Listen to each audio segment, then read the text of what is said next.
A completely new take on classroom instruction. This school building is out in the middle of nowhere, kilometers away from the next town. Many of the pupils take the bus to school, and as long as they spend 5 hours a day here, they themselves decide what time to show up. Most of them come coasting in between 9 and 10 in the morning. Freedom is a key concept at the democratic school. The pupils also get to decide what they want to study and with whom. Emma wrote me a letter and I want to decode it. Emma wrote the letter using the runic alphabet, which Freya doesn't know. Her friend explains to her how the letters work. Here, kids also teach other kids. It's a lot of fun this way, and I learn much more quickly because it interests me.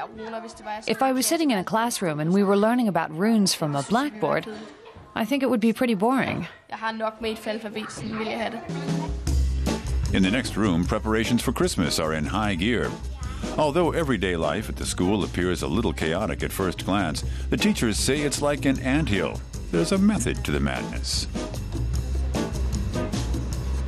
The kitchen can be a very dangerous place. That's why rules are very important if they're legitimate ones. At this school we have a lot of rules. The most important one is that we treat each other with mutual respect. And that means we listen to each other. Respect is also listening to someone when they ask you to stop doing something. So freedom also has its limits at the democratic school, and ignoring those limits can have consequences. For example, Kim, who teased a classmate, has been sentenced to cleanup duty by the school's Justice Committee. When found guilty as charged, the culprit is also allowed to recommend an appropriate punishment. If someone is disrespectful or doesn't pick up after themselves, they have to make it up to the community in another way. But if violence is involved, they have to defend themselves before the school assembly. That's our highest court. Then things get serious. The aim is to instill a sense of community rather than simple obedience to teachers' orders. Headmaster Niels Lawaetz says principles at his school basically reflect those of a modern democracy.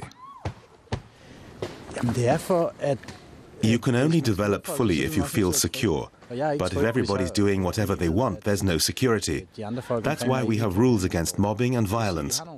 Other rules are just pragmatic ways to ensure daily life works. The school's founders hope their anti-authoritarian approach will succeed, saying those who make their own rules find it easier to follow them. Everyone here has a vote, both students and teachers. Children assume responsibility for themselves, and their parents appreciate it.